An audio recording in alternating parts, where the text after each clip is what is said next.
we go. Hello, everyone. So we are recording right now. So if you want to not be seen on here, you can just take your cameras and turn those off. This will be shared publicly out on YouTube after the recording is done. So that's just an FYI there. All right. Got a few more people coming in here. I'm going to go ahead and share a screen so we can just bring up our PowerPoint here.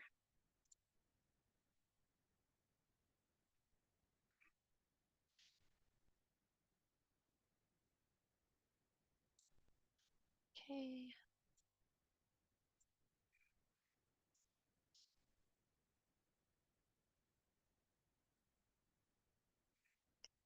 And there we are.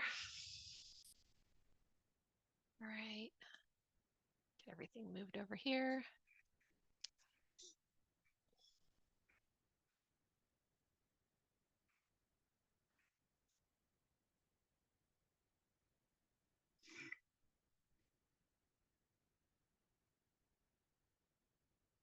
All right, Eric, how are we doing with the weight room? Can't hear you. Muted. Looks like we're good to go. We got 2 more that are joining right now. Okay.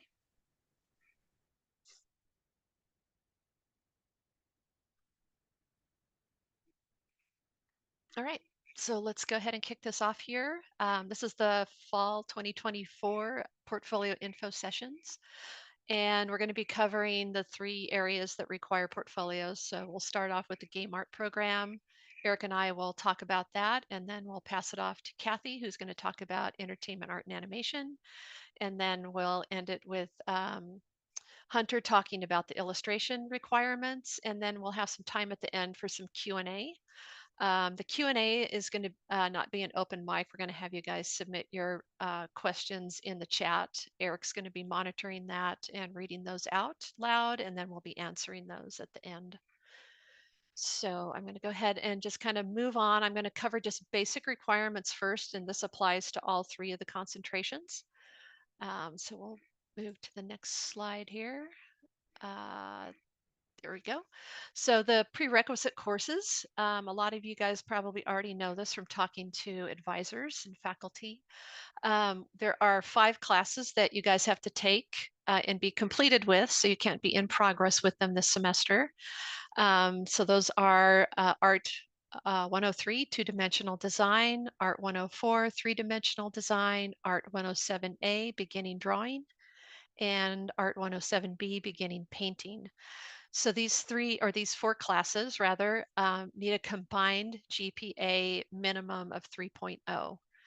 And none of the classes can have a below C grade for them. So that's a 2.0.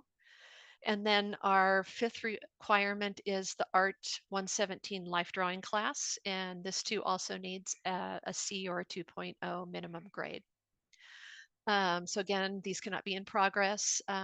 Students that are transferring in, if you've taken these at community colleges, just make sure that they're all being accounted for in your TDA. Sometimes the life drawing one doesn't always get picked up. If you need some help with the transfer credit, reach out to any of us. We can take care of that. And we're going to move on to the next slide here. So eligibility and acceptance. So you need to be an art major, first of all. So when you first come to the university and enroll in the art department, you come in as a BA major. That's whether you're a freshman or a transfer student. And then once you're here, to qualify and apply to become a Bachelor of Fine Arts major, you have to complete those prerequisite courses that I had on the previous page. And then you also, this is just for the 3 concentrations that require the portfolios. There are other concentrations such as graphic design, creative photography, and experimental media, the glass, and a lot of the fine arts ones, ceramics, sculpture. Those do not have portfolio requirements at this time, but you still have those 4 core lower division prerequisites that apply for the BFA. All right. And then we're going to talk about what are the portfolio requirements here. I have a link in here. We'll share some of the links later on, but just be sure that you're kind of aware of what's going on in the 2024-25 catalog year. So I've got that link out there. All right. The one that kind of makes everybody nervous here are the caps, so the unit caps. There's a minimum requirement of 30 units. And again, all those classes have to be completed with a C or above. And the maximum number of units completed is 96. So if you are a transfer student and you're over that amount, reach out to us for whichever concentration you're applying to and have a discussion about why you might be over your maximum number of units allowed. This is not something that we imposed on this. This is actually set more at the university level. It has to do with our time to degree and sort of our promises for the transfer students coming in and how long it takes them to get their bachelor's degree here, their BFA. All right, so those are the exceptions can be made for some of the upper unit caps for transfer students. Freshmen, there's no slack for you. You guys have to kind of get it together in your year and a half to 2 years that you're here. Roughly, you're going to complete about 3 to 4 semesters, depending on how quickly you move through those prerequisite courses. All right, and then moving on. This is more on the acceptance and eligibility. You can apply up to 2 times per concentration. So if you submit 2 portfolios to the game art program, you don't get accepted, you can apply to the other programs. You may want to do a dual application if you're uncertain. Just make sure that you're tailoring your portfolios to each of those concentrations because again, the 96 units does apply in terms of the caps. All right. If you are not accepted the first time and you apply again, you still have to be within those 96 units, the caps.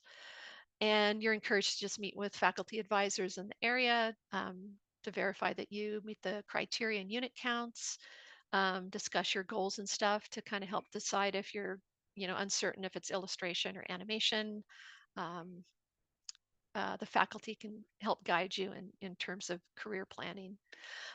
We are not doing portfolio reviews prior to, so just because we have such a large applicant pool, we cannot kind of go through a couple hundred applications prior to.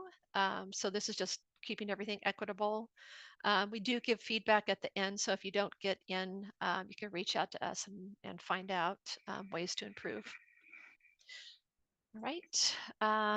Any questions out there right now, Eric? Everything good? None so far. Okay. All right. So portfolio work, just some of the requirements here. So we're not allowing any AI generated artwork or written statements. The game art program has a written statement. Portfolio pieces are to be original to the applicant. Works can be created using traditional media, digital tools, game engines, other software, and just a combination of any of those. So it doesn't all have to be traditional media. I know a lot of the prerequisites are drawing classes and painting classes. If you're working with digital media, we're fine at looking at that too. Um, and I think one of my biggest notes here, what we're constantly telling students over and over is whatever concentration you are planning to apply to, make sure that you are putting your best and most current work forward. So that's hopefully going to be the classes from Cal State Fullerton that you're taking, and that you focus your entire portfolio towards that concentration. This will increase your chances of getting in. And then last note there is fan art is discouraged. I'll let each of the areas kind of talk about that. For us, we discourage fan art, but we're okay with you kind of submitting work in a style of a franchise. All right. And this is just some of the more technical stuff here. So Monday, October 7th at 5 p.m. is the deadline for getting your submissions in. We don't have any grace period, so you need to get it in by that time. So you've got that last weekend. It's the first weekend of October to kind of finalize everything and get it uploaded. So don't wait till the last minute to start uploading. Try to upload with a couple hours at least ahead of time. We've been told that applications are going to be opening up tomorrow, and the process has changed from previous semesters. You may have been told that you go to your student portal and you look under scholarships and you start your application process there. We now have new links that are going to be sent out to you from the art department. And it will just take you right into a page where you submit each one of your things that you have to submit, including your portfolio. Moving on from here. So that's sort of the end of the kind of overview of like just the minimum requirements and eligibility. If no one has any questions, I'm going to move forward with the game art program and what we're looking for. We have a couple questions. Okay. One was, are you allowed to submit portfolios twice in a singular semester if you're denied the first time? No. No. So once the application closes on that deadline date, it's closed, so you can't resubmit the same semester. You have to wait for the next semester. And then for transfer students, if you're a bit over the 96 limit, is that okay? That's a case by case scenario. So reach out to one of us and we can talk to you about that. It also depends on how far. If it's like, you know, you're like a couple units over, 3 units over, you took an extra class, it's probably easier to forgive that. If you're like at 116, that's going to be a little more challenging. What if you're just over 100? We would probably need Case to by see case. why. Yeah, it's case by case. If you've been here for a while and you have been dragging your feet to submit a portfolio, then it's kind of less likely we're going to forgive that. But reach out to us. So it's easier for us to just kind of hear what's going on with you and what's prevented you from applying. Transfer student. Yes. Okay. Yeah, and All right. transfer students can apply the semester that they come in if they've met all the requirements for the prerequisites. Go ahead and get your application in if you feel like you're ready. And that's sort of what we're here to kind of go over right now is, what we're looking for in terms of each of the areas. So we're all going to talk about that. So for the game art animation and immersive media program, what we're about, we offer undergraduates an innovative and comprehensive education in game art and design, animation, virtual production, and virtual reality, immersive storytelling.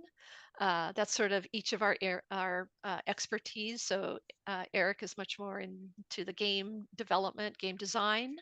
Uh, Andy, who is not here with us, he's on sabbatical right now. He does the virtual reality and immersive storytelling, and I'm more into the animation virtual production. So students gain a foundation in traditional art practices, as well as industry standard software and game engines within a dynamic and collaborative setting to prepare them for careers that embrace art and technology. So that's kind of our spiel right there. Admissions to the game art animation and immersive media concentration requires an application, an artist statement that we'll talk about, the portfolio submission, and then all the prerequisites that we just went over there. Um, we're seeking applicants that show creativity, problem solving, and technical skills. Students are encouraged to have basic knowledge in 3D animation modeling software and or game engines before applying. Okay, moving on from there. So the portfolio requirements, we're looking for 10 to 12 examples of your best work. It will be in a PDF format, and that's kind of throughout. Everybody's going to be submitting a PDF with their portfolio pieces in there. And it's representative of your original artwork in the areas covering observational drawing, 3 to 4 examples, figurative and life drawing, another 3 to 4 examples, and then creative and technical work. And that's all geared towards the game art program.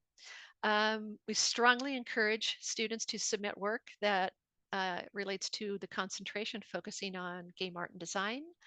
Fan art is discouraged, but working in a known franchise style, such as WoW, Outer Worlds, League of Legends, is welcome, as long as you're not copying the actual characters and work. All right. Moving on from there, just covering our observational drawings. So you all have work that you've done from your 100 level classes, and we're sort of asking, you can submit some of your stronger pieces from there, but we're also asking you to kind of push the boundaries a little bit and do observational work in a stylized manner, such as the examples here. So some of the props down here for games, chainsaws and wrenches and hammers. Um, we have some of these, screwdrivers, pencils. We've got things laying around our house that we can draw in a stylized manner that would fit into a game or film. And same thing with dwellings, houses, interiors, and exteriors. We're sort of asking that you kind of push the boundaries, working from observation, but stylizing it. Okay. Uh, Another example here. So I'm just giving some examples of observational type of drawings that you could do that would be more stylized. Sofas, lamps, books, toasters, a living room, kitchens, bathrooms. You can do all of those, some other pieces of furniture, backpacks, headphones, shoes. So a lot of things that you could be working on here. We don't necessarily need to see them in color. Black and white is fine. If you want to shade them and add tone to them, you can. Line art is fine as well. All right, here's another example here. A little bit more finished work with the computer. My 255A class is working on projects like this. They just designed some retro computers, a drink, and keyboards. Here's some other examples of stylized props that could be used in a game. Also, vegetation, plant life, rocks, things like that can also be included in sort of stylized or even realistic if you want to go for that look. A little bit more finished work here. So we're not really expecting anything as detailed as this on this level, but just kind of giving you some ideas of, how some of these types of props are incorporated into game art in terms of coming up with character sheets and environments. Okay, so those are all kind of examples along with some of your stronger pieces from the observational drawing classes that you've done. Okay, figurative and life drawing. We're looking for sketches that capture the human form, both nude and clothed, portraying a variety of poses. Examples should demonstrate a solid understanding of anatomy and form. These can be stylized for animation and games. They can also just be the ones from your classes. And we also encourage working with light and shadow. So some examples there, and a couple more here. This one here is a little bit looser and just kind of showing more of the working with forms and stuff, stylization. Uh, and the last one, oops, where'd my mouse go? There it is. A little bit more modeled here, showing clothing, kind of loose drawings, and then a little bit more detailed, adding shadow and light. Okay. And then the last area is the creative and technical works. So this will demonstrate skills in game art and design, 3D modeling, digital sculpting, character props and environment design, 3D animation. This can include rigging, game development, immersive media if you've done any like VR pieces, AR, any type of Unreal Engine work if you're working with materials or blueprinting. We're happy to look at all that stuff. Virtual production, workflows, coding, and scripting. Also, these are just some examples from my 255A class here, students doing character designs, as well as painting on a cube. And the next one here. So this is a substance designer showing a flow graph here and just coming up with some studies of environment, bricks, different types of materials can be used here. So there's lots of examples if you're interested in that sort of thing, working with materials that kind of showcase different environments. Substance Designer and Substance Painter are both free programs through Adobe that you guys can download off of the IT CSU website and play around with. Adobe has lots of tutorials and stuff. So if you want to attempt something a little bit more on the technical side, this would be a really good thing to showcase your work. Here's some more drawing examples from the 255A class, the character design and the painted box over there. This one is a metahuman that was generated in Unreal Engine. So that's something you can also do. You can go into Unreal Engine, which is also free. It's in our labs. Work with a metahuman creator and come up with your own metahuman. This is just a project that we're working on in the 255A class. We're working on a stylized kind of retro computer.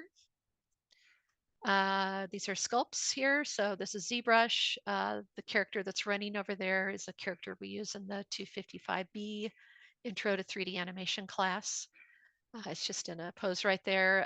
Great examples here would also be your actual animation. And when you submit your application, there are places to put your URLs. So you want to upload any of your animations or demo reels showcasing any type of work that you're doing, including rigging, to Vimeo or YouTube, and then share the link in that URL space in the application. Another one here is just another character from the 255A class. Some material work going on over here, just a screenshot of Unreal Engine. This is a tutorial that you can do out on, I think it's the Adobe website for Substance Painter. They give you this model, and I actually have my students do this in the 255A class. They just get familiar with working in Substance Painter. They take the little robot character and they do their own take on it and apply their own textures. Okay, and Erik can kind of jump in here too if he wants to add some more details in terms of like game design. Erik? I mean, I think it's good that way. If you do have any sort of blueprints of any kind of action that goes on within the game, show a clip of whatever door opening, whatever it may be, and then the blueprint structure behind it. Make sure it's clean and not a rat's nest of wires everywhere. Um, then we also have a few questions as well. Okay. I'll skip back. If the portfolio is above 25 megabytes, will that inhibit you from submitting it if you have it, say, 35 megs? I don't know what the limit is. This is a whole new system that just got created like 2 days ago. So I don't know if there's a limit on what you can upload. I will reach out to them and see if there is a limit. Um, Usually that Uh, just has to do with us downloading these large files onto our systems. But we Okay. will find out what the maximum is for that and share that with you. If you fail one of the required classes the first time but pass it the second time with a, uh, does that hurt your chances with the portfolio? No, I mean, as long as you have a 3.0 or above for those four 100 level classes, and then a 2.0 or above, a C or above for the 117 class, you're fine. Observational oil paintings be all right in the yes. I don't know. I, for me, anyways, when I see a lot of the oil paintings, especially if it's more experimental type, if it's a still life of something, I think you can maybe put one of those in there. But if we start seeing a lot of paintings and experimental type of drawing and painting, we start thinking of you more as a drawing and painting major. So just try the best you can to sort of gear everything towards the game art program. All right. Do you mind figure observational sketches with a rough minimal detail? Does that mean like gesture drawings, Diana?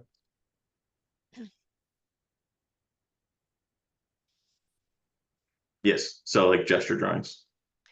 I think if one of the submissions was like that, gesture drawings, I think that's okay. Our area is a little different than like EIA does, like the gesture drawings.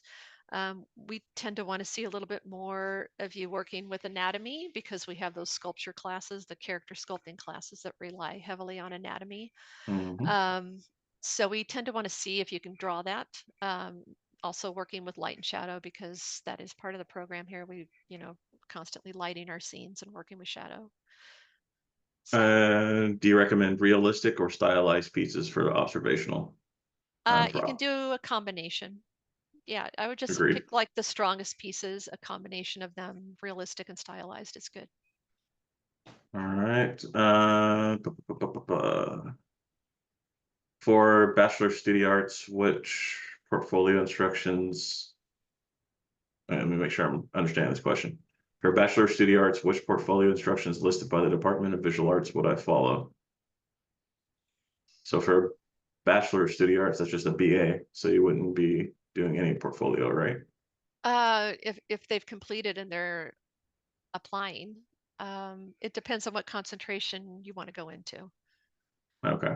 Yeah, so not all the Uh, not all the BFA concentrations require a portfolio. These are just the three concentrations that do. So it's entertainment art and animation, illustration, and the game art program all have portfolio reviews. okay. Isabella, if I misunderstood your question, please follow up with that. Um, Danny asked, what if you don't have any classes that involve creative and technical work to submit? Submit what you have and try it on your side. You can do that. When I was kind of showing this one back here, I mean, this is something you could do probably in a couple hours. You just go through the video tutorials, they step you through it. And it'll also, I think why we want to see some of this stuff is we want you to know that this is the right area for you, and not be switching majors if you find out, oh, this is too technical. I don't like working with nodes and typing in expressions. I want to, draw nice pictures, or I want to animate and just draw. We'd rather you kind of find that out earlier on. So while Kathy is talking next, I'll probably share some links with you guys out there in terms of like where this tutorial is. I'll link it for you guys if you're interested in doing that. It's something that you could just work on over the weekend and have it ready for your portfolio. Uh, where we at? Can you put a Dropbox link for your portfolio? No, it has to No. be submitted into the system. Yeah. Now for animation, yeah, you want to put a link in the PDF. Like don't embed any sort of video into your PDF. Oh yeah, yeah. Yeah, Yeah. no videos embedded. Just put the link, like upload it to YouTube or Vimeo, and then, but don't give us a link to like your Dropbox so we have to download it. Like try to put it somewhere we can just view it. Yeah, we can stream Um, it basically. yeah, stream it. For character models, can we submit video playback loop or just photos of 3D model? Both. Sorry, I'm trying to keep up on the video on the question, so I know I'm probably a little bit behind here, guys.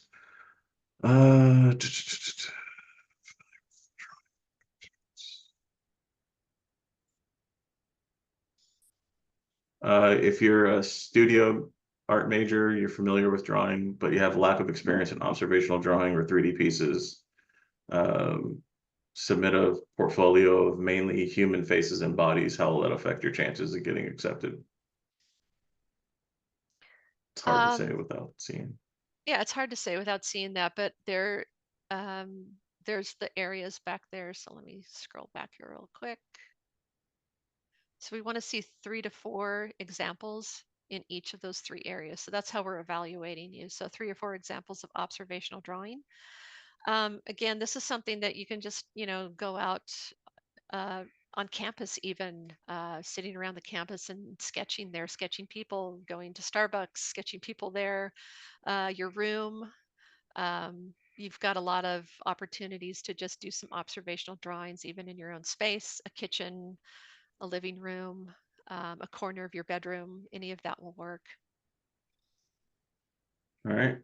Is there a preferred media for observational and figure sections? Digital versus traditional? No, we just don't Yeah, want to see good your best work. agreed. For observational, can we recreate an image in 3D and submit that as observational? Yes. Like, are you talking actually model uh, a scene as your observational? I would say yes. I Eric would says be yes. I would be impressed actually. That's pretty good if you're able to do that. Yeah. I, I Sorry, think go ahead. Fred Vang does that in his class. The students model their bedroom. Nice. Yeah. Do you have for the game portfolio, do we have to have 3D animation modeling before we apply to the program? No, you don't. So it is those 100 level classes that's where we're drawing the majority of the examples from, how we're evaluating you. But we are encouraging you to have some kind of uh, interactions or opening software and getting familiar with it before applying. And again, that's really it's for you to see if it's something that you want to do. um, you know it's Yeah. it's a lifetime of sitting on computers clicking. So you want to make sure that you're into that. Do you put your artist statement with the PDF?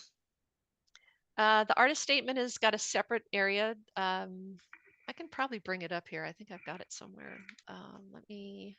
I got a couple more to get through, and then we'll be back caught up. Yeah. Upload a rigging animation just to show you understand rigging if the character is not your own original work. Yes, I would Yes, say yeah. just point out that it's for rigging. So what do we submit creative technical works then if we don't have any class examples to go off for EAA? Kathy will get to that when she does her part. Can we also include websites as line of action as a reference for observational and figure drawing? I don't know that I understand that question.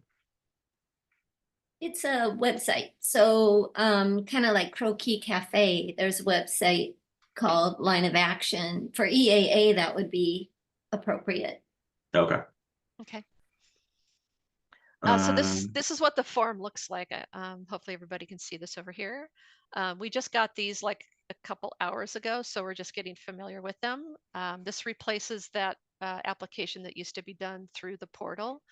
You guys will get this link and it takes you out here and you just fill in all of these different fields and you check these boxes here.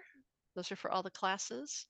And then you go out to your Titan degree audit and you want to run it and then create a PDF of it. So download, create a PDF, and that is something you can drag and drop right here. And then you've got your artist statement, same thing. You can write it in like a Word program and then save it out as a PDF, drop that in here.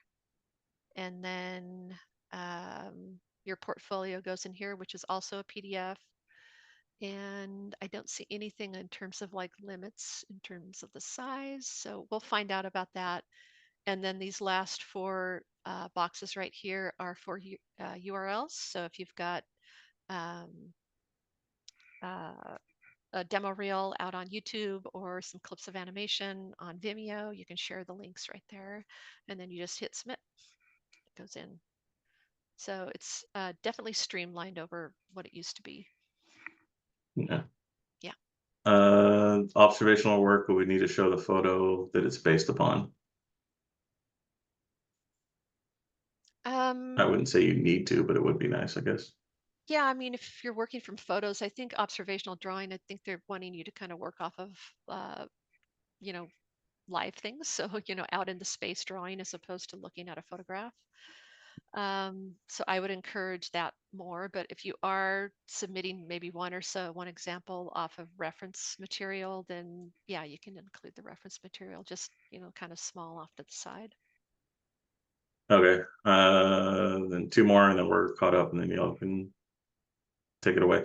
If we create a concept piece for an object, would it be recommended to additionally submit a playbest of the model that it was taken into Substance Painter?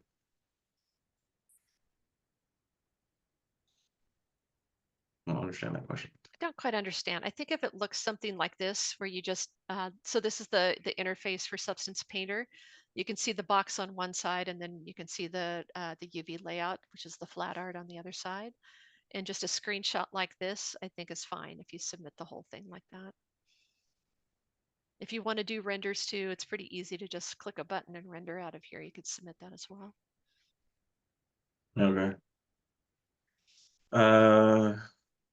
Are the reels considered separate from the 12 examples?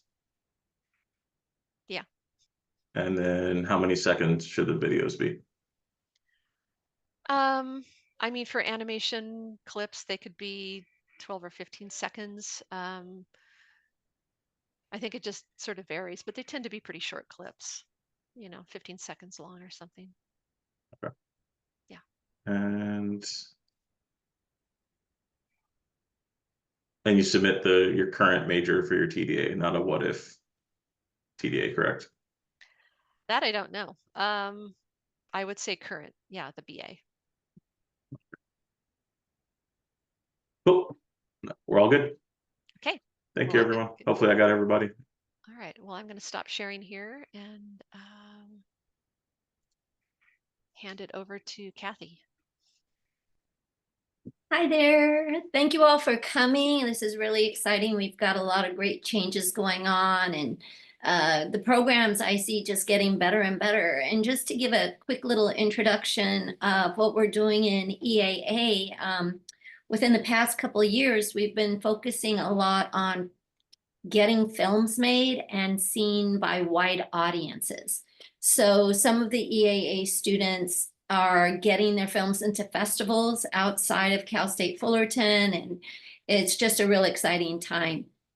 So regarding the EAA portfolio application, thank you, Carol, for going through like the eligibility requirements and everything for all the programs.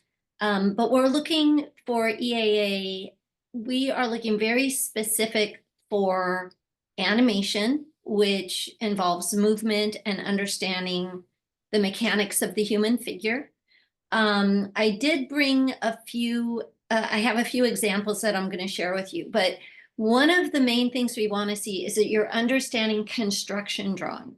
So being able to draw and turn around forms in three-dimensional space by drawing turnarounds. And so let me just jump in. I'm going to show you some examples. I'll share a screen and I'll talk a little bit about why these are portfolios of students who were accepted into the program, and I'm going to share with you a little bit about why.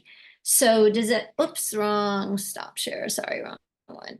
Wrong share. Let me get the right screen here. It's this one. All right. Whoops, still no. Why is it not giving me? For some reason, it's not giving me the right one, I don't think. Let's try it again. Let me see if I'm getting it. Is it? Are you guys getting the right? No, I don't think it is. Are you guys? Are you trying to get the one that says BFA animation? You know what? Yeah, BFA. I don't know if you're seeing it. It's not. That's what we saw. Oh, okay. It's not sharing as if showing us if it is sharing that. So it is. Okay, good. So you guys are seeing it. BFA Animation Entertainment Art Portfolio Spring 24. Yeah, yeah, moving it around a little bit. Okay. Yep. Yeah, for some reason it wasn't indicating to me that you guys were seeing it. Anyway, so this is an example of a portfolio of a student who got into EAA, and I'm just going to kind of go through and say, first of all, it's competitive. I don't know at any given time how many students are going to get in, how many are going to apply. I don't know. We don't know what percentage are going to get in because we have a different amount of applicants every time, but generally we have a lot of applicants. So it is pretty competitive. And the goal is to get you guys to understand early on, just like Carol was saying, we don't want you to go, this really isn't for me. So it is a rigorous application program and the portfolio is rigorous. The whole program's rigorous so that you really are more prepared for life outside of Fullerton and not finding out after putting in a lot of taking a lot of classes and spending a lot of tuition, like this is not really for you. We don't want that to happen. So that being said, at this stage, we're not looking for you to be an expert artist in every area. You guys are students. So let's take a look at the observational. So these are a couple of portfolios. I'm going to talk a little bit about observational. We're looking for things like to show that you're understanding, like, hold on, let me go back up here. This is an observational of an animal, which we're seeing dimension and form. So this student is looking at dimension and form here of an animal and seeing the horns coming forward, things like this.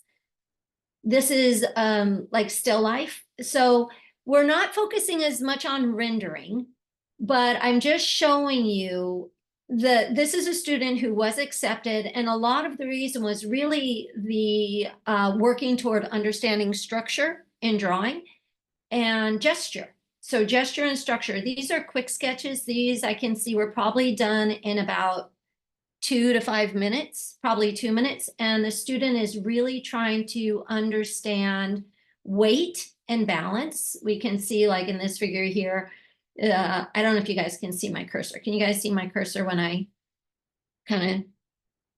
I'm pointing at a certain figure here? Can you guys see it?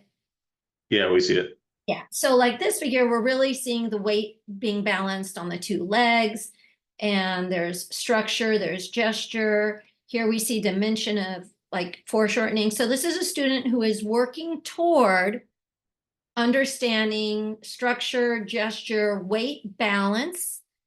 And here's quick sketch for attitude, just catching people in motion, and maybe even this one adding some fun little costumes like clowns. So a quick sketch outside. We want to know that you guys are into this and passionate about it. It's not just what you're learning in class. A lot of times student will say, well, I took this class, so I'm ready, so I know how to draw. Well, that's not how drawing works. It's not like you take a class and you know how to draw. You practice it. It's something that you do outside of class. And I use the example of musicians. If you want to be a great pianist, you might take a class and learn, about the keys and piano keys, but you go and you practice. When you're working at it, that's when you're really developing and learning a lot. So this is showing outside studies. This is somebody who's drawing outside of class as well. Sketches, again, working toward form. So this is a student who's working at it, and so I'm showing you really the figure drawings really was showing this student is really going in that direction. The creative works, beautiful color work, but one of the things I want to show you is the student is working on a turnaround. I highly recommend that you guys draw from different angles. And a lot of the time when I talk about portfolio reviews, I'm talking about this also as like an educational. This is, if you want to be in animation and be a person who draws an animation, you need to be able to draw things in turnarounds. So this was good that this student put this in here showing I'm working on turnarounds, right? Now, these are final clean lines. They don't need to be final clean lines. This can be rough.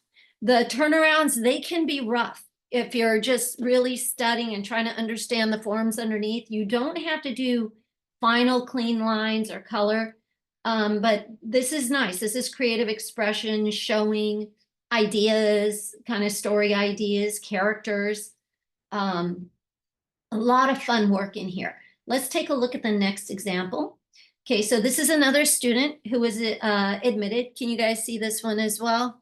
See yeah, okay, got it. Okay, so figurative drawings. Again, structure. We're seeing the underlying forms and the structure of what's underneath, the we're learning about the mechanics here. The student here is, we've got some anatomy in there. We have the direction of the forms, gesture. You see how there's like a gestural feel in all of this? And we're seeing like rib cage, pelvis, underlying forms. All this is being captured very quickly. These poses are probably, again, maybe a 5 minutes. Quick sketch, look at this, getting the attitude of the pose. These were captured very quickly, but I see that the student is working towards understanding this leg is going back in space. This leg is coming forward. What are the dynamics of the pose? There's dynamics here. We have a lot of gesture, rhythm, balance. We're seeing it all. There's balance. After I show these portfolios, I'm going to show you guys a couple books that I would recommend as well. But yeah, we're seeing a lot of quick capturing of some really important information. We're seeing here in this one, the hip is pushed up. This leg's going off in the distance. This leg is coming through towards us. We're seeing dimension and gesture. We're seeing structure underneath of like the main masses of the body. We see the head, we see the rib cage, we see the kind of the pelvis, bowl of the pelvis. Again, structure. Hopefully this is kind of giving you a visual of what I'm talking about when I talk about construction drawing or structure. Balance. This is very balanced. You see the weight. Here we see foreshortening. Okay, more. See how the weight is shifted on this. We've got the hips really pushed up. We've got a contrapposto here leaning, or kind of, we've got this leaning onto a table. We just see a lot of understanding of mechanics and structure, gesture, dynamics in human anatomy or the human figure. Observational drawing. So this student also drew from some objects, seeing some objects. Still life, we have a still life here. Did some animal drawing. So we're seeing some observational work here. Creative expression, adding some, put some color. If you're into color, that's great. You can put some color works in. And again, now this is not as many turnaround poses in the previous portfolio I showed, but we are seeing front and back view. And this also is showing me an understanding of human like structure underneath and balance. This character, you see how this character is balanced on their left foot here. So this is really showing that the student understands these very specific concepts to drawing for animation, very specific. Fun like creative work here. You got some fun work here. Neat sketches, imaginative, using imaginative. So this is in creative expression. So these are I'm just showing you two portfolios, examples of work that got in. I'll go ahead, I'm gonna stop share. And I'm gonna also share with you some names. Carl Gnass, Karl Gnass, and Glenn Vilpu. Those are two names I'm going to recommend if you're really interested in drawing for animation. And it's work. It's a lot of work. This is not something that's a hobby. And like I said, it's not something you do where you say, oh, I took that class, I'm done. Nope. It's a passion. This is something that if you get up in the morning and you're like, I really want to try that. I want to do more. I want to draw. I want to go out there. I want to do quick sketch, or I want to draw the figure. I want to really apply these ideas and study and analyze the form and how the masses of the body are relating to each other. What is squashing when something else is stretching, you know, in the body, what's happening. So Carl Gnass is a figure drawing teacher who you can do a Google search and you'll probably see examples of the kind of work he does and teaches. There's also Glenn Vilpu, whose book I have here. And Glenn Vilpu, GLENNVILPPU, is another figure drawing teacher who I tell students, look at their work. You can see on Google, I think they both have websites. And that's the kind of life drawing we're looking for. This is a foundation. Now, in some of the observational, students will put in perspective drawings, like they'll do, even in a still life, you can have perspective. And like I said, you guys are students, so we're not expecting you to be an expert.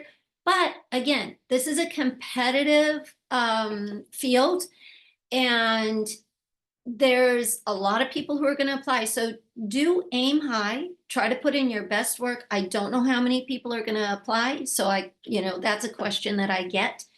And I just don't know how competitive it's going to be every year, but I do know it's overall very competitive, and the field is competitive. So aim high. This is something that if you're wanting to go into the field of animation, it's not something like a last minute, like, oh, that sounds fun, let me do it, right?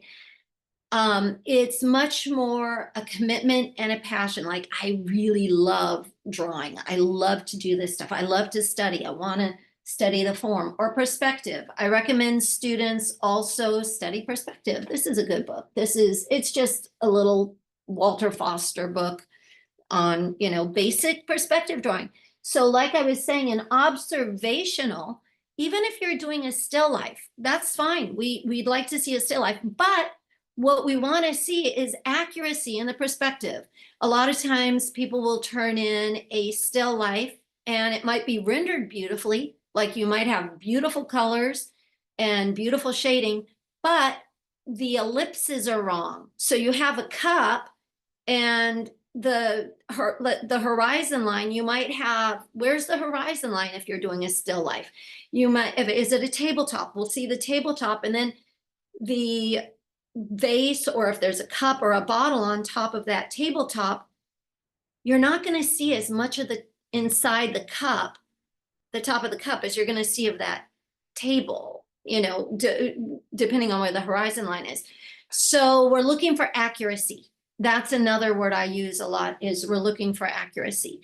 Stylized, I loved, the game art examples of stylized work. That for EAA, that would go in creative expression. If you want to do stylized work, we'd love to see it. You can take and be really imaginative. You can take observational and really stylize things and have fun. There's a couple other books I have here I want to share with you, because like I said, when I do these portfolio review talks, I also see them as for me, an opportunity to share educational information with you. Layout and Composition for Animation by Ed Gertner. This is another good book. I'll hold his name up to the camera there, Ed Gertner. So this is all about like perspective work. And so you guys can look on Amazon, Google these, and see there's different directions with animation. There's character, there's layout, there's environments, there's lots of different directions to go in here. So you don't have to be, at this stage, you guys are students, you don't have to be an expert in everything, but we want to see you're working towards this. We want to see you're getting it, you're understanding it, you're working towards this. Okay, another book, Bridgman's Life Drawing. This is another, I think he lived a long time ago, but anyway, his methods of drawing are very applicable to animation. He talks about rhythm, balance, construction, how forms work together, the dynamics of the figure. So any questions, you guys? Are there? Yeah, we got a few of them. Okay, sure. All right. We have, does painting 1 and 2 count towards the beginning painting requirement in the portfolio? When you're saying portfolio requirement, the requirement in the portfolio. So I'm going to try to understand the question a little better. And before I answer and understand the question, I want to say something. Like I said, it's not just what you're learning in class. We want to see your best work. And in some cases, you guys, you may have taken a painting class and been like, I love this class. I learned a lot. I have this great piece I did, but I think I can do a better one now. And you go and you do a better one outside of class, after class, maybe a month after the semester's over or whatever. We want to see your best work, not just the work you're doing in a class. We want to see if it's your best work that you did in your class, we want to see that, but we want to see that you're passionate about this, that you're into this, that it's not just about, oh, I did that in the class and I'm done. As artists, we're always working at being better. We're always working at being better at our craft and what we do. It's a passion. And certainly in the field of animation, that's what many of us who work in the field have that in common. We go beyond our classes. And so for the portfolios, we want to see in EAA your best work. We don't want to see, and we are going to look, keep this in mind, you guys. Your weakest piece can really bring down your portfolio if it's substantially weaker than your other pieces. So put only your best. If there's something you're like, I don't know if this is that good or not, do not put it in. Because that means, that says to us, okay, this person doesn't quite know, what's better than what. And so if you're on the borderline, like you don't know if it's good, and talk to your faculty, faculty can help give you feedback on your work and whatnot, your faculty. But we really want to see the best work. If you're going to put a reel, because we do also look at, if you have animation reels, do not show, like, this is the bouncing ball I did. If it's a simple bouncing ball. If you did something really amazing with your bouncing ball and you're really proud of it, like, this is a really cool bouncing ball, I feel really good about it. Sure, put it in. Like, maybe you did something super creative with your bouncing ball. We don't want to see just exercises. If you're going to show animation work or put a link to that, make it something like you're showing off. It's not just, this is what I did. You're showing off. This is what I really came up with and I had creative ideas about, or things you feel really proud of that are beyond. I'm always pushing students, think beyond. It's not just what the basics of what we're teaching here, you hear in classes and things like that. What are you putting into it? Take more from what you're learning. So I'm not sure if that answered the question about the paintings in the portfolio, like paintings from classes. Did that answer that question? I think so. Okay. All right. Are turnarounds necessary if you want to be a 3D character animator in the context of EAA? 3D character animation would fall under game. 2D character or 2D animation would fall under EAA. So I'll go on to the next one. Is it okay if you have more finished figure drawings that have progress photos instead of gestures? Okay, so more finished that have, I'm sorry, I missed that word. What was that, Eric? Instead of gestures. Instead of gestures, but what instead of gestures? Looks like progress photos. Progress photos. Okay. So like they took photos as they were creating. We really want to see that you can get, so progress, we want to see gestures. I think showing at least a certain degree of gestures, we don't want to see super rendered figures necessarily, because a lot of times, and I show these examples, I don't have an example to show here right now, but in my class, I'll show examples of very beautifully rendered pieces, but they're not accurate, or the balance and the weight is not right. And to really understand getting the weight right and the balance and the rhythm of the figure, the gesture has a lot to do with that. So we want to see that, and we're wanting to see that you're getting that. And gestures is really a good way for us to see you're getting that. Let me show, I'm going to share again real quickly this portfolio that I was showing. Things are apart. Okay, I'm showing this again real quick. So I'm sharing this again real quickly. So yeah, you see there's gesture in here. These are quick sketch. These were probably, and it's hard work. I teach 217A, right? 217 right now, or 217. We work hard. These were not from my class. I did not have this student as my student, But we are doing work like this, and some of these are 1-minute posts. You have to get a lot of information in a short amount of time. And we're all tired by the end of class. Everyone, the model's tired because the model's been doing a lot of poses. The students are tired because they're thinking and analyzing very hard, very fast, trying to capture the gesture, the weight, the balance, the anatomy. We're thinking about multiple things at the same time. And real quick, we're trying to get it all in there in 1 minute, sometimes 30 seconds. We do some 30-second poses, 1-minute poses, 5-minute poses. But this is showing that the student is working toward that and getting it. They're understanding gesture and being able to capture like the balance and the weight. All that comes at the gesture stage. There's a lot of value in that gesture stage. So I hope that answered that question, because progress photos to me would say it's kind of a longer pose. But it's okay if you have longer poses too, but we really want to see, like, these are probably longer here, maybe, with a drapery, but we're still seeing that this is somebody who has a lot of knowledge in their head already. They've been working towards this. So if you do have longer poses, but you're working towards structure and gesture, and the more you'll do this, the more you'll understand what I'm saying. A lot of times, like it's hard for me to oftentimes say gesture and structure, because there's a lot of feel in this. When you start drawing with the gestures and the structure and kind of combining them as you're drawing, you'll understand more about what I'm talking about.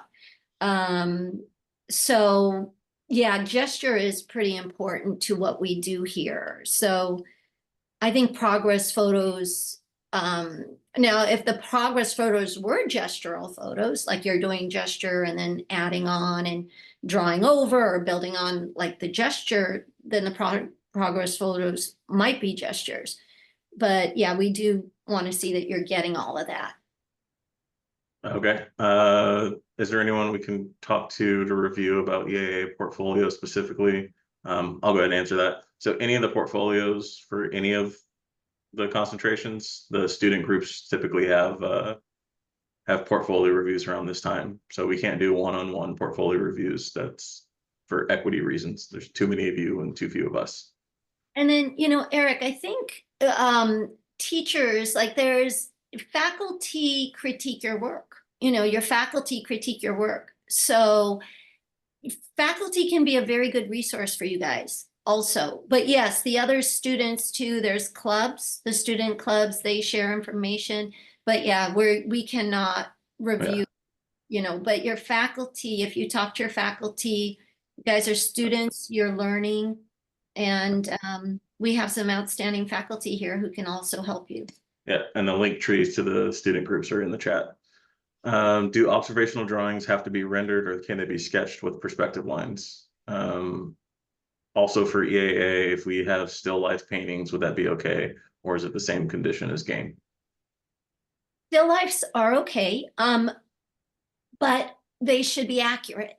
The bottom line here, you guys, is accuracy. If you're going to do a still life, and someone asked, like, I have had portfolios, the committee, we've had portfolios where there are still lifes, but we also see in figure drawing that you understand the gestural too. Like, so in observational, we have seen some still lifes that do show the perspective, or drawing, we're seeing that the student is understanding dimensional form. And same with if it's not rendered. There's times that someone will do a beautiful drawing that's like a line drawing, or even a rough line drawing, but they're getting things right. They know where the horizon line is. They know where the vanishing points are. They know where the forms are in the three-dimensional space. So this is a lot of what we do. And this is one of the reasons I'm emphasizing quite a bit. I've been emphasizing more and more turnarounds, because we're seeing understanding of the figure, but also there's perspective, the three-dimensional, aspect of it, the drawing three-dimensionally aspect is really important. So accuracy and understanding is what we're looking for, whether you do it in a still life, but also have like your gestural, structural life drawings, or whether you're doing more of a line drawing that's more kind of a rough line drawing, but it's showing that you understand where things belong in space, that you understand perspective, all that. Uh, Yeah. all right. Do our drawings have to be created either you're sketching in either sketching paper or digital? If not, how should it be? How should Either, the quality be? yeah, either is fine. So like in the portfolios I showed Oh, you, looks like Carol already answered that. it's digital, and I think some was on paper that was scanned. So yeah. All right. If we post on social media but use an alias, should we add our real name in our bio or description, our online account? You shouldn't have us going through your social media to find your portfolio Yeah, stuff. That should I be left a included comment in on your. there. Oh, okay. I missed it. I'm sorry. Yeah, it's okay. Are the expectations for EAA figure drawing except applicable to game art? Did you already answer that one, Carol? I did not. Okay. I would say the difference is we're probably more concerned about anatomy, and I mean all the stuff of like accuracy and weight and structure and form apply. We are not looking so much at the big dynamic gesture drawings and poses that EAA is looking for. I think we're more interested in, are you understanding anatomy? Can you shade and highlight the areas to create those forms? So maybe a little bit more rendered, and it could fall under realistic or stylized as opposed to Agreed. the gesture drawings. Okay. And then Kathy, is there a style that we should avoid in our styles? What would be considered too anime? You know, I think use your imagination, you guys. You be imaginative, have fun. What's in you? You know, a lot of times, and the fan art, I think we're kind of on the same page with game there. Like, I don't want to see you just, you know, mimicking someone else. What's original? If you're what, you know, and we're inspired and influenced by a lot of different styles. That's fine to be inspired and influenced by styles, but if you can, you know, we want to see your imagination and your personal stamp on it. Let's see what you guys can do. All right. But do we have to include animation in the portfolio if you don't have too much experience or struggle with it? Are there recommendations to improve on animating? I assume that's for 2D animation. Yeah, we have not required that you give us animation links. That has not been required. To address the question about practicing animation, like if you're like, you know, I just want to start learning animation.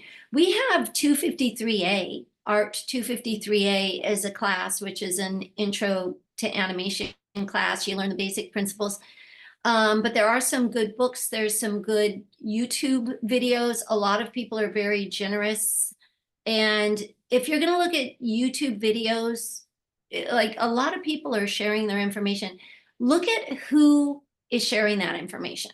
So there are like animation tutorials, but what is their experience? There's people who are like ex-Disney or retired Disney animators who are like, oh, I'm going to put a video on YouTube. You know, these are people who, and what are you looking for? What style, you know, what style, but look at who is making those videos. And I can't really think of any off the top of my head that I would say, you know, like intro to animation. I would say our classes, we have some great teachers here teaching Art 253A, Intro to the Principles of Animation. All right. I saw, sorry for asking so many questions. Don't apologize. That's exactly what you guys are here for. Can we do paintings, observational pieces? Can we use paintings for observational pieces or just drawings? Yeah, for 2D paintings are fine, but like I said, accuracy, we're going to be looking at every section of your portfolio. So we do want to see that you're understanding that construction and gesture drawing, that the examples I showed. We want to know that. So we don't want paintings in lieu of that. We want to see that you're doing these gestural and quick sketch and working towards understanding the structure and dynamics. But so we're looking at all categories. And if you're doing still lifes that are paintings in your observational and they're showing good understanding of form and perspective and where horizon line is and vanishing points, and then you have in your life drawing section more like your gestural drawings and things like that, all that's fine. We're going to be looking at all three categories, but we want to see that you're working towards understanding this and doing a turnaround. Those of you guys who want to be drawers in animation, if I say to you, do a turnaround, and you're like, ugh, I don't like drawing, I don't want to do it that much, that should be a hint. If I say, go do a turnaround, and you're like, yeah, I'm going to embrace that challenge. You know, you've got to have that passion to want to go and do that and do these, or figure drawing. Maybe not, turnarounds can be daunting and challenging, but even just drawing with construction in these methods, if you're like, I don't want to do that, I just don't want to do that, that's too much work. Think about that, you guys. All We right. want to see that you want to do this. Okay. If we use models for drawings, do we need to upload a picture of these models? No. Actually, please don't. If you want to model, if you want to put multiple gestures on one slide, but still count it as the one piece, how should we convey that?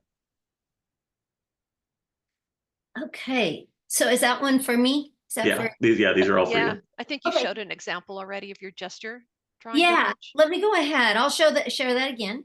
So, because I know some people are coming in and out. I just want to make sure. Okay, so you guys are getting the right page here. So, okay, so yeah, so one of the things here, this is a student who's taken and I believe this may have been done digital. These look like digital tools to me, and these may have been put all together here. We're wanting to see. You could put multiple things on one page, that's fine. I hope this is answering that question. Mhm. Multiple pieces on one page, Yeah. that's fine. So hopefully that's answering that question. But again, like to further emphasize some of the previous questions, we're seeing that this student is doing this, and the student is also, this is maybe more painterly, right? This might be more painterly, but I still see that the student is working towards construction. I still see the student is working this way too, and trying to understand that. So hopefully that answers some questions. All right. If we add a YouTube link to an animation we've done, is it okay that the YouTube channel is under an alias, or should we create a separate account? I would say an alias is probably fine. Yeah, probably. Yeah. And then I think the last one is there's a slim chance that I'll be applying for an organization that'll have to be away from school for at least a few months. If I apply and get accepted, will I be out of EAA at any point, or can I stay until graduation? So like meaning if you have to take like a semester off, will you? I don't think that would push you out.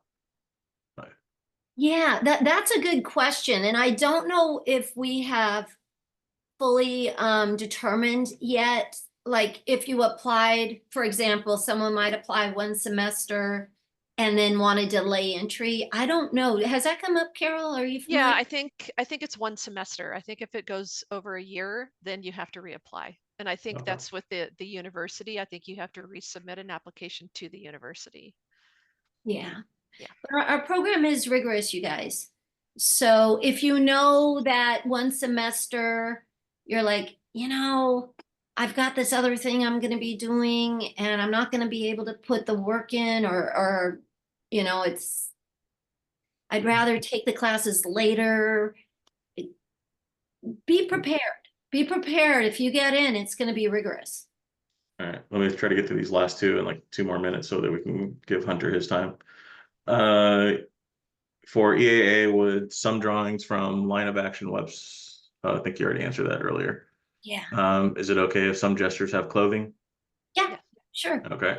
All right. So we'll go to, I wanted to ask if show difference. Is it okay to show different styles of how to draw the figure, like different pipelines or how we approach human anatomy? Or do all examples have to follow the same approach? The bottom line is we want to see that you understand drawing specific for animation. If you have other approaches that you want to show, a lot of it relates. There's a lot of, if it relates, a lot of art is art. So if it helps support your specific application for EAA, and I'm being very specific, we're looking for drawing for animation or going in that direction and trying to understand. But you have a different process. But as long as we're seeing that you're getting this too, you can add things too. Okay. And then would creating each drawing from scratch right at this moment be suggested, or could we use work that that we already have that best fits the category? Give us your best work. If you feel that you're going to be able to do something really good, better than what you have with it, you're like, oh, I'm going to create some great artwork this weekend, do it. Just show us your best. Agreed. All right. With that, I think Hunter, you're up. Unless Kathy, you have anything else? No, and if people can, I guess if there's more questions, Yeah, I'd be just hit glad. him in the hit him in the chat. I think Carol was doing the same thing when I fell behind. Thank you. Say thank you, Carol. All right, Hunter. Take it away. Hello. Hi, everyone. Can you guys hear me? All right. I'm going to share my screen to this PowerPoint. You guys see that okay? How about now? Yeah, we see it. Okay, cool. Give me one sec. So, my part's on illustration. And illustration, basically, we are a big umbrella term for commercial art.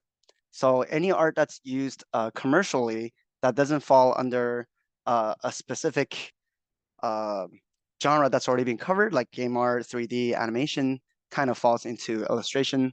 So within illustration, we produce work for many subfields within illustration, such as publishing, editorial illustrations, visual development, concept art, children's book, sequential art, comics, web comics, what else? Merchandising, entertainment design, toy design, industrial design, caricature art, surface design, art licensing, apparel design, textiles, tattoo, tabletop gaming, playing cards, tarot cards, graffiti, murals, botanical illustrations, medical illustrations, etc., etc. Okay, so illustration is a huge umbrella term. So here are the requirements that's already kind of been talked about. We also require TDA and portfolio pieces, and you have to submit an artist statement as well. The purpose for our portfolio review is make sure you have the necessary prerequisite foundational skills in order to be successful in illustration. So we want to see works that you enjoy drawing. We want to see that you have an eye for detail and that you have an interest in visual storytelling. So we're all visual storytellers here. Try to give us a variety of work. So try to avoid having, like, let's say 5 pieces from the same class. We want you to try to limit it down to just 2 projects for any single class. Cool. All right, so how do we prepare a portfolio? So your portfolio will have 26 pages total. You'll have a cover page and 25 examples of your artwork, 5 prerequisite classworks from the 5 required classes that you have to take, 10 finished personal artworks, and then 10 sketchbook pages. Please format them all in one PDF document. Here it's under 10 megabyte. That's the old system. I think the new system is unlimited, but we're not too sure on that. So we'll get back to you guys on that. Your portfolio should represent your original work, so you may not use AI generated artwork. Please don't. Also discouraged it's fan art, master copies, and collaborative work. So we want to see what you're capable of. So try to not have those things in your portfolio. Please use these naming conventions. It goes usually last name, first name, and then whatever document you have. So TDA or last name, first name, illustration portfolio.pdf, etc. Cool. All right. So the cover page is nothing fancy. We don't need anything crazy. Just have a blank page like this, like the portfolio that Kathy showed earlier. Your name. Here, apparently we have Norman Rockwell applying for us, which is great. And just say illustration portfolio, fall 2024, etc. So your prerequisite classwork, 5 works from 5 of your classes. So your 2D design, 3D design, beginning drawing, beginning painting, and life drawing. For 3D design, you can take pictures of your 3D design work. You can have your 3D work from multiple angles on one page. That's fine. So each of these will take up 1 page. So pick your best work from each of these classes for the first 5 pages.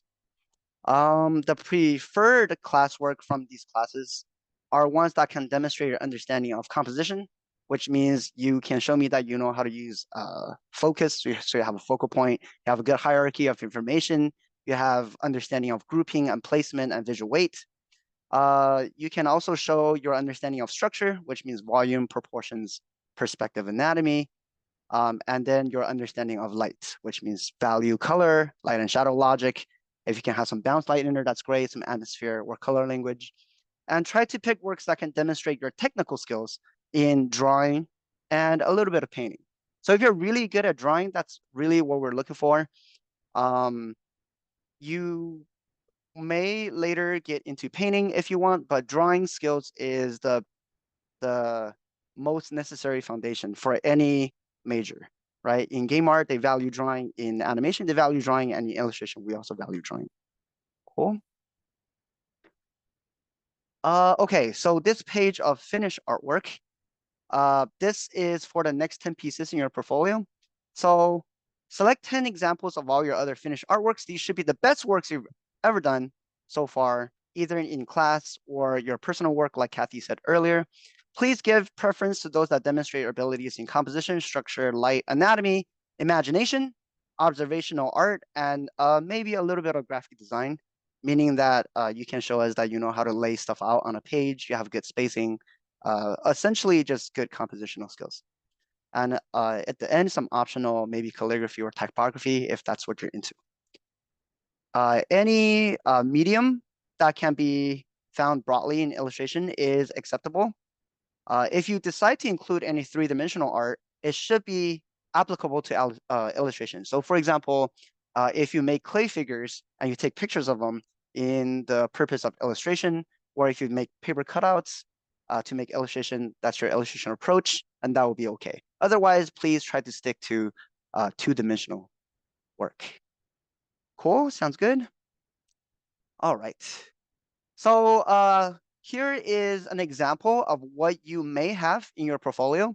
So these are just sample pages. You may have a little variation in your portfolio, and that's okay. So here I just have 2 of each category. So 2 observational works, 2 figure drawing pages, 2 imaginative concept design works, like character design, or 2 narrative works. So these are images that tell a story, and then 2 of your choice. So here I have in red what we would like to see in these pages, and in blue, if you have these other things that you can show us, that's a big bonus, and we would like to see that. So in observational works, we like to see form, volume, you have good proportions, details, textures, line weight, rendering, realism, etc. So for all of these, I have examples for you. So let's take a look at those, and I'll explain a little bit more about what I want you to show and what the bonus would be. So here I have a first page of observational work. So I like to include these because they're not rendered at all. There's no value on them. They're just good line work. These line work show a lot of structure, show a lot of form. There's a good volume to, for example, the shoe, right? I can see that as a 3-dimensional object if I try to rotate it around. There's a good level of detailing, good textures, like for example, the folds in this tissue paper or the bristles on the brush, good use of line weight to organize your drawing. And if you do include some values, so some rendering, and these are all very realistic, so good realism. Bonus here is that some of these works show perspective, which is great. So all your observational work has already perspective baked in. So if you're drawing things by observation, we see perspective naturally. So you should have good perspective in there. If you don't, that means you've made a mistake with your observation. If you have color, that's cool, but that's not required here. In this page, I don't have anything in color. Value is great. So here I have these blocks in value. And it has good light and shadow logic. There's no anatomy on this page. So let's go to the next page. Here we have some observational paintings and drawings with graphite. So these show good value, light, shadow logic. Some of these have great color and good perspective. Here we have a little bit of anatomy as well. That's a bonus if you have some kind of observational drawing where you draw your friends or your family members, and you have a little bit of a figure in there. And this is the last page of observational drawing. So these are like really painstakingly rendered paintings and drawings. So this is, if you have something like this, a bust drawing or something, those are always encouraged because they're a great way for us to determine if you have good proportions, if you can do values correctly, you have good light and shadow logic. And this one also has facial anatomy, which is great. Cool. So let's move on to the next part, which is figure and gestures. So like Kathy, we also value a lot of gesture drawings because we do a lot of sketching. And here, if you have taken hidden hands and you have examples from hidden hands, like these hands here, or if you've taken life drawing for animation and you have these, gesture drawings, those are all great examples to include for the figure. So here we're looking for your understanding of anatomy. If you have good proportions, right? So your arm is looking the correct length compared to the rest of your body, or if your hand is the correct size compared to the rest of your body, etc.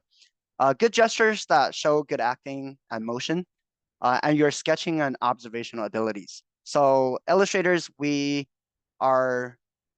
probably the only major that really go really in depth about drawing realism. And so that requires a good, astute observational eye. So if you show us that you're able to observe fine details, we really appreciate that as well. And a bonus is if you can show us acting, if you have expressive drawings of faces, or if you have draperies or folds, like with clothed figures, those are all great. So here, let me show you more hands. These are some of the best hands I've ever gotten. Just really amazing work. Here, this student has these gesture drawings, but with muscular overlay in them. If you have this kind of ability, that's definitely fantastic. If not, that's okay. I'm kind of giving you guys just what I think are some of the best works I've ever gotten. And if you're like, well, my work is not quite to this level, that's okay. We're taking any kind of work. Hopefully this is a goal that you'll get to after you get into our program or when you're graduating from our school, okay? And then this last page has some sequential gestures that you may have gotten from Life Drawing for Animation. And we also have some clothed figures that have good examples of folds and clothing. Cool.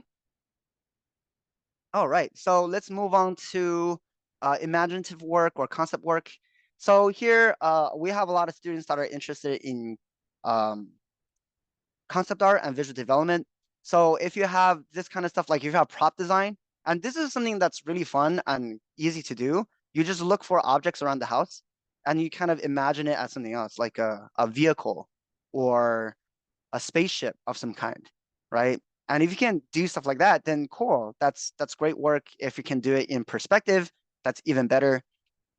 So here for these, we're looking for that you're able to show us your creativity. You understand a little bit of shape language and form language, and a little bit of color language. So this page, we don't have a lot of colors. but in the next page or the page after, I'll show you some examples with color. So bonus, if you can show us that you understand perspective, like here, this interior drawing, this is really great work because it shows off your ability to draw with line, your understanding of value and light. You also show me perspective, and you show me concept design, and there's also a story. So this is just really game busters work, really awesome work. If you are doing biz dev stuff, I also kind of want to see if you can lay it out on a page in a really appealing way, have good presentation, or if you have a style of some kind. All of these are bonuses that I would love to look for, right? So if you have like material spheres that you got from a beginning painting or digital painting class, I'd love to take a look at those as well. Here, these are more like the concept art works that you may be more familiar with. So character pages, right? Having characters and expressions, their turnarounds.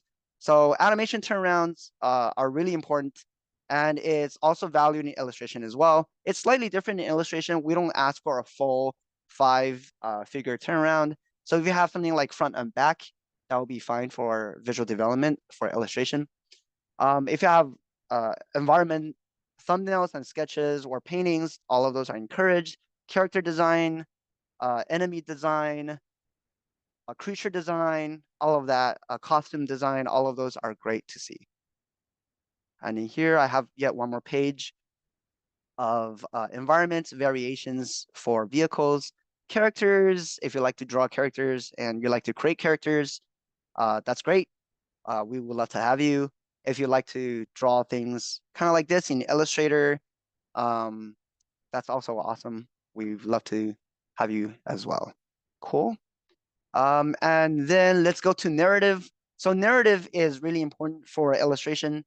All of us are visual storytellers, and we like to tell complex stories in one single image. In fact, we have a class that's dedicated purely to narrative illustration, 363C. So we want to see that you're able to tell us a compelling story in one image. We want to see that you're able to compose with good focal point and hierarchy of information. We kind of want to see you playing around with the point of view. Is it a high camera angle? Is it a low camera angle? Are we looking up, looking down? Are we looking straight? Where are we? And acting and staging, all of these are important to tell a good story. So you're like a director of this art piece, and you're directing our visual experience, right? So a bonus is if you can show me perspective, you can show me good light and shadow logic, atmosphere perspective, bounce light. If you can have good bounce light around, I'll really like that because I'm a huge nerd for light and bounce light. Similarly, if you have sequential art, if you have webcomics, or if you have comic books or children's books, all of that fall under illustration. Here, this is a cover illustration for like a fan project for Pokemon.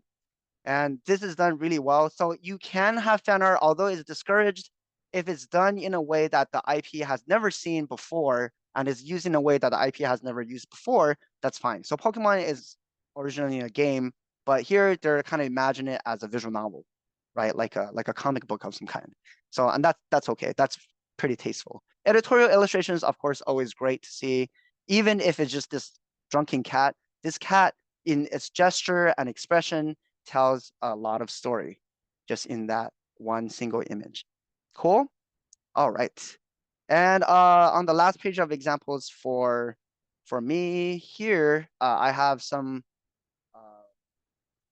narrative illustrations that's more stylized. So if you want to do book design, you want to go into publishing for covers, that's definitely with us. Okay. And those are great examples to include in your portfolio. So next up, we have sketchbook requirements. So you need 10 pages for sketchbook. Select those pages that excite you the most. We want examples that kind of shows us what kind of art you love creating.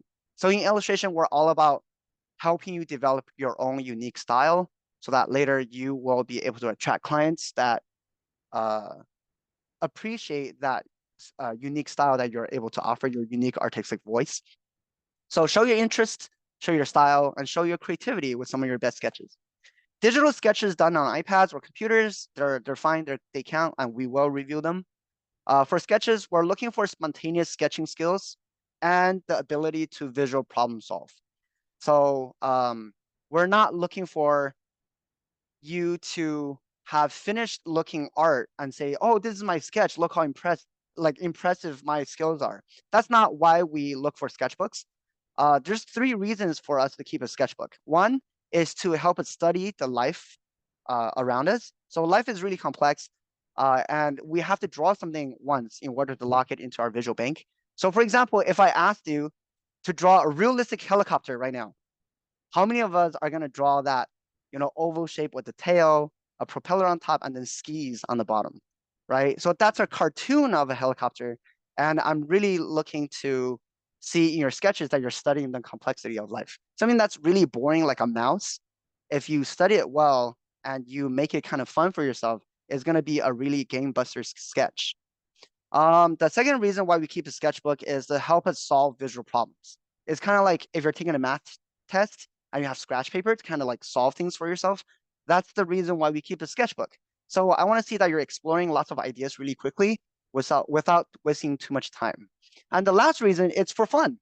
We have lots of projects and we have to do stuff for work, and we are always designing and drawing under a prompt or an assignment. A sketchbook is our way to let loose and draw things that we like to draw. So those are all things I would like to see in your 10 pages of sketchbook. And this is why we want to see quick sketches in this section. We want to see that you're able to quickly generate ideas, because that's just as important of a skill as being able to commit production hours. You can collage a bunch of sketches into one page, but we encourage quality over quantity. 10 amazing sketches by themselves is a way stronger impact than having 10 amazing sketches and then 25 like whatever sketches. Because then we'll be like, how did you get to these 10 amazing sketches? I think that's a fluke, maybe, or that you're not consistent in the way you produce work, right? So only show your best work. Cool. And then lastly, for the interest survey, we have a 600-word essay where you try to answer the following questions. Why do you think illustration is a good fit for you? What illustration industries and careers are you already kind of familiar with? And which ones of those are you interested in? What are you trying to accomplish by graduation? What are your professional goals after graduation? Who are your current illustrators that you consider your art heroes that inspires your art? And what do you like to do for fun? What are your hobbies and favorite IPs? So those will help us get to know you a little bit better and to see how we can steer you in the correct industry within illustration. Cool. And if there are any questions about in-person drawing assessment, we will not have an in-person drawing assessment this semester. It's not required. Any questions regarding portfolio? Just know that we talked about this before. We can only give you general requirement and general advice that's presented here already. We cannot give individualized help or submission strategies or anything like that.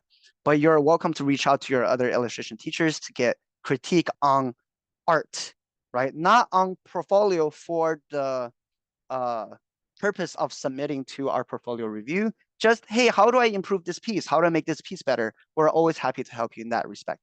For any procedural or technical help regarding the submission and job form, you can talk to Charlotte and send her an email. She's really cool.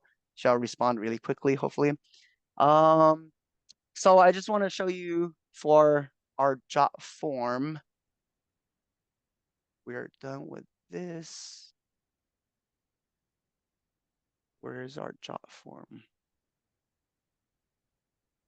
It's right here. Can you guys still see my screen? Yeah, we see it. No. Oh, you. But you Well, we only see your the... illustration portfolio review. Ah, that's right. I have to share with the new share.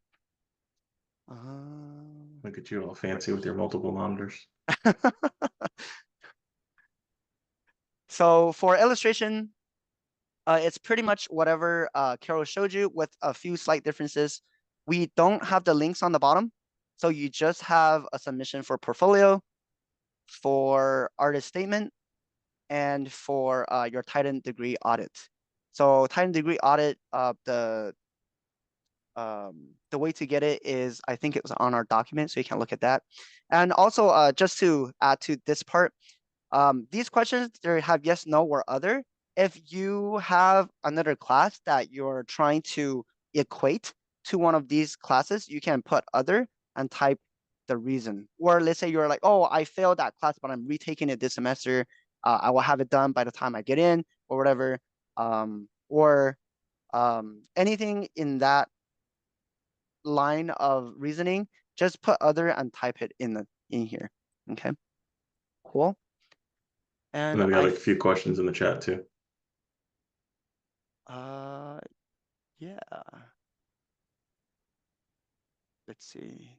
Which ones are for me? I'll let you know. Would Okay. scientific illustration, paleo art fit into the umbrella that you talked about at the beginning of your spiel? Yes. Technical illustration, scientific illustration, like textbook drawings, right? All of that fall under illustration, the umbrella. The best teachers I ever had was that type of artist. Is abstract art accepted in the illustration portfolio? Uh, I think Carol might have answered I'm that gonna somewhere. discourage that, because abstract art is not, so abstract art is considered, I think that will fall under drawing and painting in our school, because conceptual art opens up a question, and illustration, what we do is we provide an answer. So those are two very different schools of thought in terms of art. So I would discourage abstract art, unless And it's something for 2D design that you created, and it shows your good understanding of color, composition, etc. all right. Can the portfolio include a mixture of traditional and digital art? Yes, Yes. definitely. Should gesture drawings go under our finished works or our sketchbook section? There are 2 pages. So in the sample that I gave you guys, 2 of those pages are reserved for figure drawing. So your gesture drawings can go into those 2 pages for finished drawings. If you have more, or if you have variations, you can have some of those in your sketchbook. All right. Is it okay if the artwork is signed? Yes, that's fine. Do we include 10 to 12 of our best work as written in the portfolio instructions, or 25 of our best work that was written in your screen? 10 to 12 best work, I believe that's for game. That's for us, yeah. Yeah, so For for you guys, it's illustration, 25. if you're submitting for illustration, then please follow what's on my screen, the 25. So different majors require different submissions. Do you recommend double majoring? I know Carol answered this. Works for some, but it's a lot of it's a lot of work. So you'll be the only person that can answer that question. Honestly, anyway. Will we be receiving a link to where we could submit our portfolio soon? I Yes, assume you're talking about through portal. Can we? I think that's happening tomorrow. I think the art Okay. department's sending that out. Okay, there you go. Collaborative pieces. I think Hunter discouraged that. He wants to see individual work. Yeah. If you have black and white illustrations from some time ago, yeah, you can. I would think you can that you could submit those. So we had a question that was asking about black and white illustrations for a project they did some time ago, and if Right. that's okay to put in their portfolio. Yes, that's great. That's what I thought. If we're currently taking one of the prereq classes, we cannot apply for the portfolio review this semester. Correct. Correct. Just want to add for the webtoons comics, if I know the class you're talking about, try to pick out a section that only you did. So you're not giving me the whole entire webtoons, just give me that section that you created. So that's okay. Someone said they submitted their portfolio to their Cal State Apply account. Do they have to resubmit somewhere else? Through those links that go live tomorrow for the BFAs, yes. Yeah. Will these slides be available to view on our own? So I put an answer in there that we're sharing the video. This whole video presentation will be out on YouTube publicly, and I don't plan on sharing the slide deck because it was shared in the video. Got it. I don't know if Hunter wants to share his. Not anymore, this- Carol. Not if you Not said all anymore. that. Sorry. It's not an illustration. Yeah, also the stuff about the jot form that'll go out for all 3 BFAs, as far as we understand tomorrow. Collaborative places, you already got that. Guess we're down to, can we reuse some drawings that we submitted from the first application to the second submission? That's definitely okay. All right, I think that is all the questions I see. Are there any more general questions for everyone? I have a really sketchy 1-minute gestures from my life drawing class. For EAA, is that okay to include, or would you like more clean gestures? Kathy? If they're good. So I'm not as interested in, are they, you got a lot of lines or it's sketchy, but is it showing that the direction of forms, or is it capturing accurate proportion?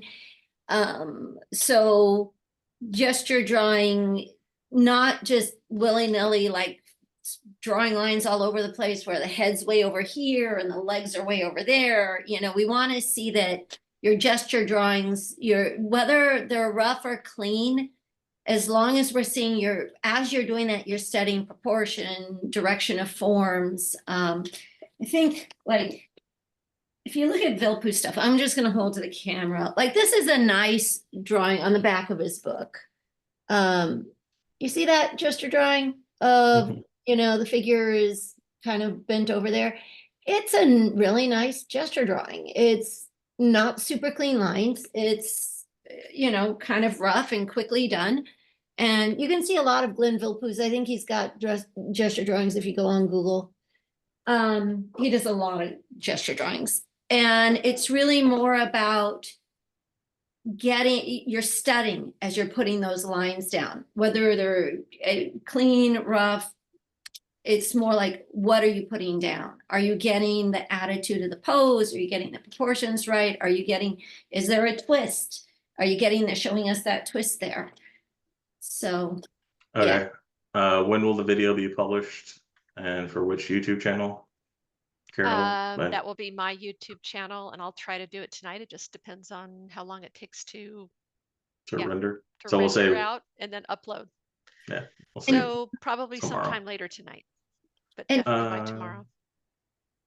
Kathy, were you getting ready to say something? I was going to say, because I didn't emphasize no AI for EAA, but same rule. No AI, no AI.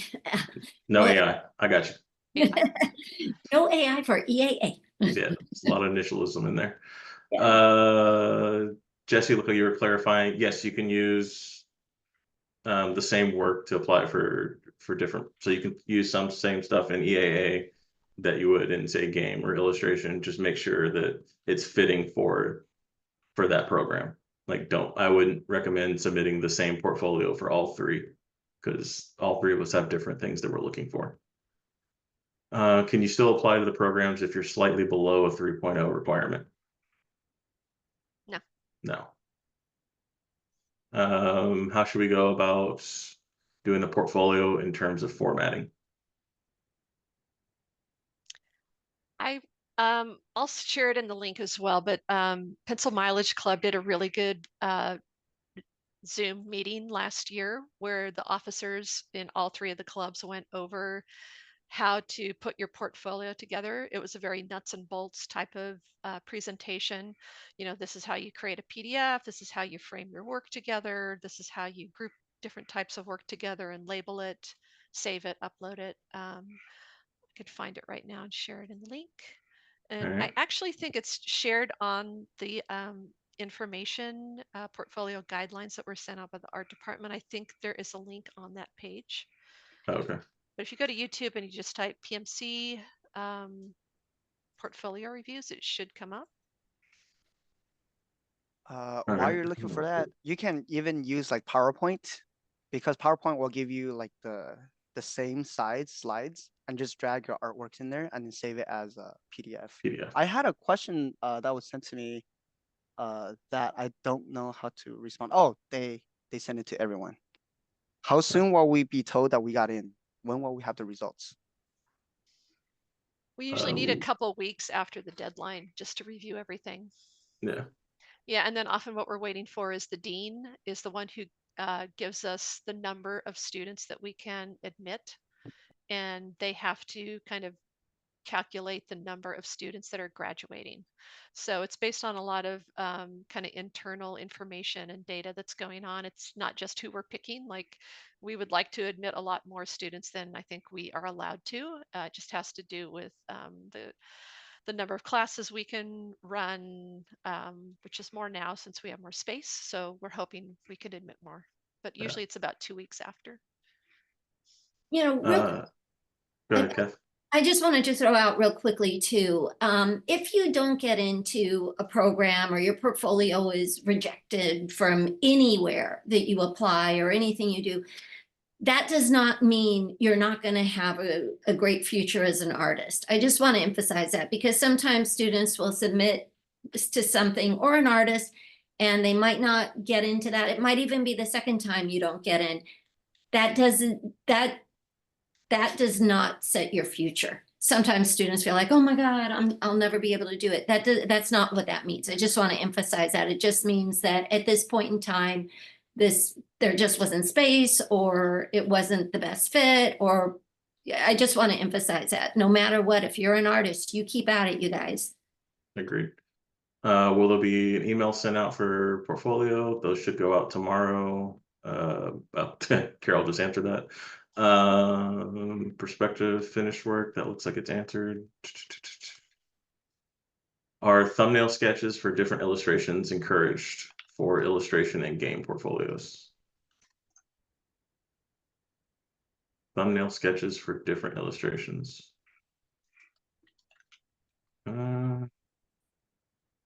Hunter? I think they're talking about for visual development. Should they include thumbnails for their concept? I would say so, yeah.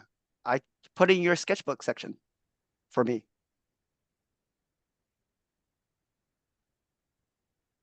For game, I would say use your strongest work. Maybe if you have a thumbnail for something that's more developed. I don't know, Carol? I mean, if it's like a sketch of a exterior or something, environment piece, I think that's okay. But you know, have some more finished work too. Was there a unit requirement? You can't have more than 96 units. Yeah, 30 units minimum and 96 max. There you go. Transfer students, what's the cap per units if we already took the prereq classes? Same answer. Oh, awesome. So Carol's just basically going to answer everything, and then I'm going to say it over is what's going to happen. It's basically just how it always is at work. If we haven't finished one class for the lower GE, example art history, can we apply for the portfolio? As long as you. Yeah, the GE classes don't matter. So if you're in an art history class, that's actually 201 A and B. Those are not part of the qualification for portfolios. So you have 107B, that's beginning painting, that is required. And you have to complete the class. You can't be in progress. There you go. Yep. Right. Any other questions? Comments, concerns? All right. Wow, right on time. Cool. 7 o'clock right there. All right. Thank you, everyone. Thank you, everybody. We look forward to seeing your artwork. Oh, yeah. Thank you.